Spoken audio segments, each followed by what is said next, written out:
ఇప్పుడు తను యాక్చువల్ గా ఒక మినిస్టర్ అనే వాళ్ళ అదే చెప్తాను కదండి. ఆంధ్రాలో ఏ మినిస్టర్ ఏ శాఖలో ఉన్నారో వాళ్ళకే తెలియట్లేదండి. ఎంతవరకు జగన్ భజన చేయడం తప్ప వాళ్ళకి వాళ్ళు మెప్పు పొందడం కోసమే పనిచేస్తున్నారు తప్ప ఎవరు ఏ శాఖలో పనిచేస్తున్నామని కూడా కంప్లీట్ గా జీరో నాలెడ్జ్ ఉంది.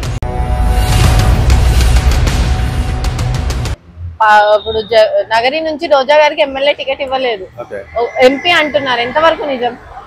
ఇప్పుడు తను యాక్చువల్ గా ఒక మినిస్టర్ అనే వాళ్ళ అదే చెప్తాను కదండి. ఆంధ్రాలో ఏ మినిస్టర్ ఏ శాఖలో ఉన్నారో వాళ్ళకే తెలియట్లేదండి. ఎంతవరకు జగన్ భజన చేయడం తప్ప వాళ్ళకి వాళ్ళు మెప్పు పొందడం కోసమే పనిచేస్తున్నారు తప్ప ఎవరు ఏ శాఖలో పనిచేస్తున్నామని కూడా కంప్లీట్ గా జీరో నాలెడ్జ్ ఉంది. వాళ్ళందరూ మినిస్టర్లు ఇచ్చినా, ఎమ్మెల్యేలు ఇచ్చినా, ఎమ్మెల్సీలు ఇచ్చినా, ఏది ఇచ్చినా వాళ్ళకి అవసరం లేదు. అంటే జనానికి సేవ చేయరు. వాళ్ళ స్వార్థం వాళ్ళ కోసం వాళ్ళు చూసుకుంటారు తప్ప ఆమె గెలిచినా గెలకపోయినా ఎవరికి నష్టం లేదు, లాభం లేదు. అది ఓకే, ఒకవేళ మళ్ళీ జగన్ ఏపీకి వస్తే పరిస్థితి ఏంటి? ఏపీ పరిస్థితి ఈ కంప్లీట్ గా ఇంకా అసలు అక్కడ ఏం ఉండదండి. అప్పుడు అందరూ అన్ని సర్దుకొని మన హైదరాబాద్ లేకపోతే బెంగళూరు, చెన్నై, ఇంకా వేరే వేరే రాష్ట్రాలకు వాళ్ళు సరిపోవచ్చు 100%.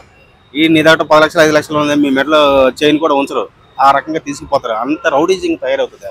రౌడీజం అంటే ఏ విధంగా? రౌడీజం అంటే ఎట్లా అండి, ఇప్పుడు ఆల్మోస్ట్ అన్ని చూస్తా ఉన్నాము. ఇప్పుడు ఎవరైతే కొద్దిగా గట్టిగా మాట్లాడుతున్నారో వాళ్ళు జైల్లో తీసుకెళ్లి వేస్తున్నారు.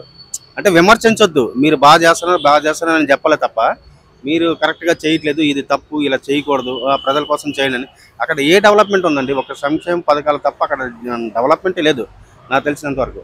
సంక్షేమ పథకాలు ఏంటంటే ఇప్పుడు మనము ప్రజలకు చూపించవలసింది ఏంటంటే ఆరోగ్యం ఇవ్వాలా, ఎడ్యుకేషన్ ఇవ్వాలా, ఈ రకమైనటువంటి ఇవ్వాలి. కానీ మా ఇంట్లో నాకు 2000 రూపాయలు ఇచ్చారనుకోండి, ఆ 2000తో నేను బతకను కదా. మీరు ఏ ట్యాక్సుల రూపంలో ఆ 2000 అయితే ఆ 2000కి 2000, 4000, 10,000 తీసుకుంటారు. దానివల్ల ఎవరికి లాభం చెప్పండి?